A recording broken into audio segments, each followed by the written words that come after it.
Amados irmãos e irmãs, hoje vamos meditar sobre a vida extraordinária de Ester, uma jovem judia que Deus usou para preservar seu povo da extinção total.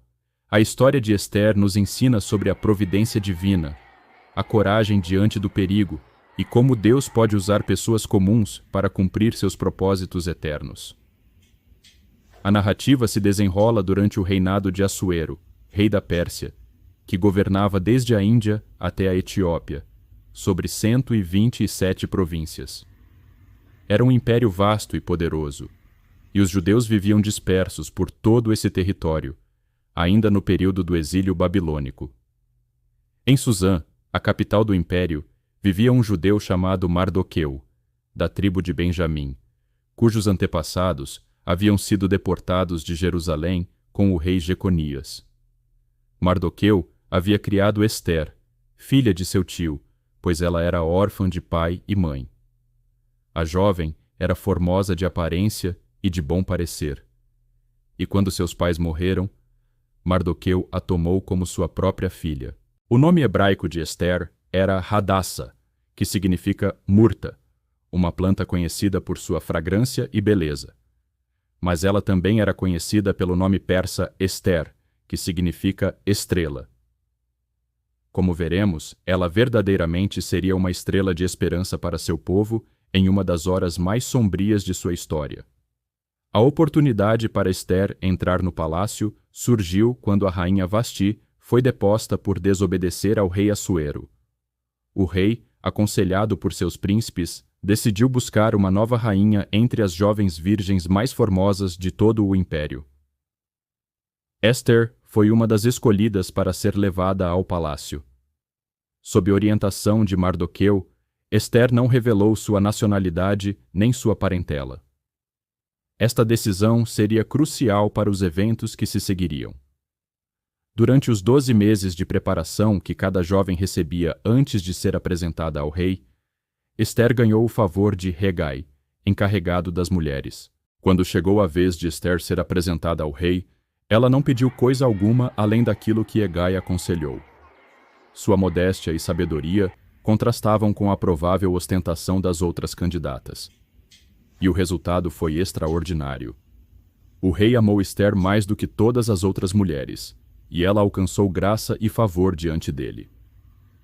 Ele pôs a coroa real sobre sua cabeça e a fez rainha em lugar de Vasti. Irmãos, observem como Deus estava preparando o cenário para a preservação do seu povo.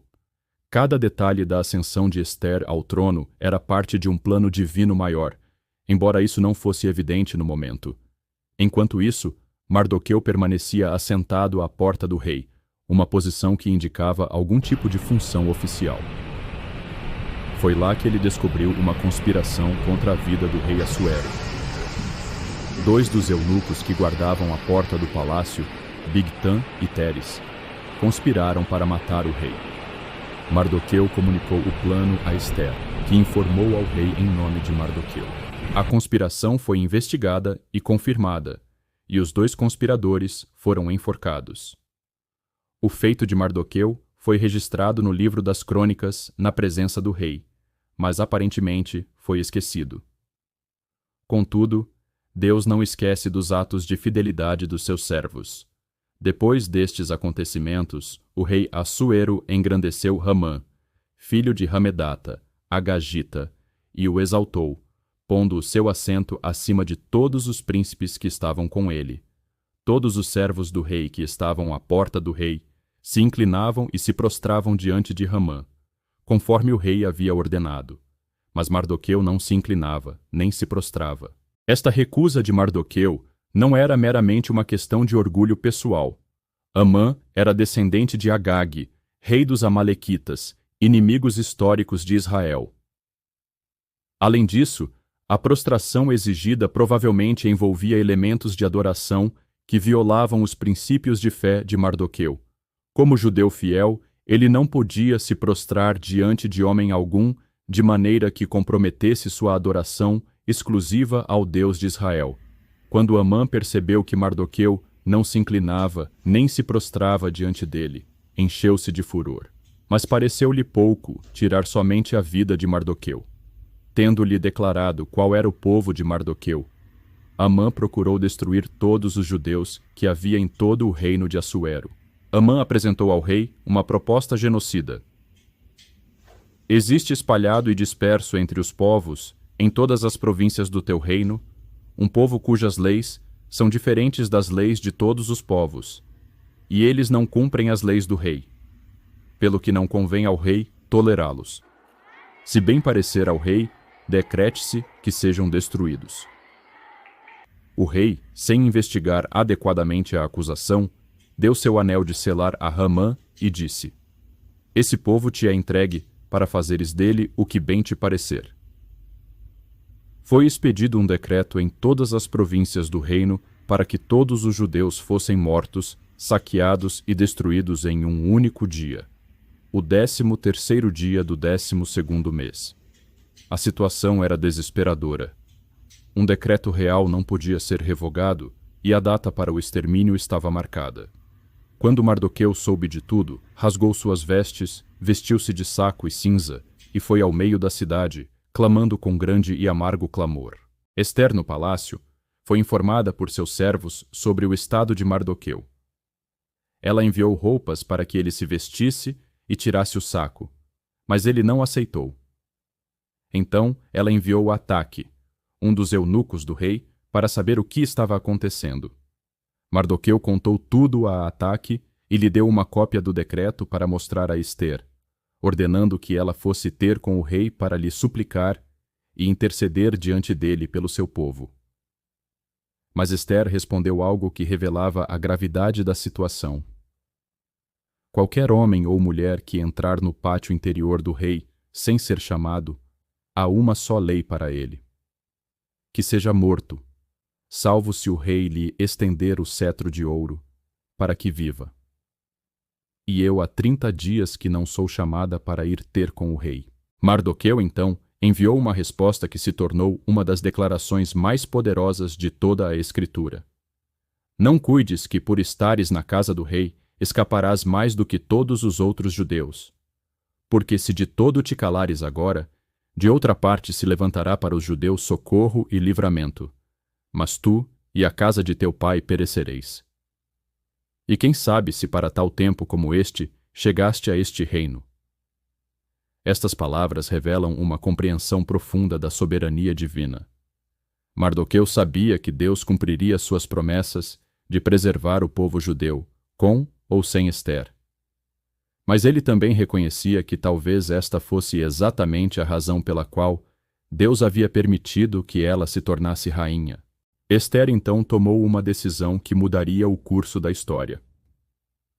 Vai, ajunta todos os judeus que se acharem em Susã, e jejuai por mim, e não comais nem bebais por 3 dias, nem de dia nem de noite, e também eu e as minhas servas jejuaremos assim, e assim irei ter com o rei, ainda que isso não seja segundo a lei, e se perecer, pereci.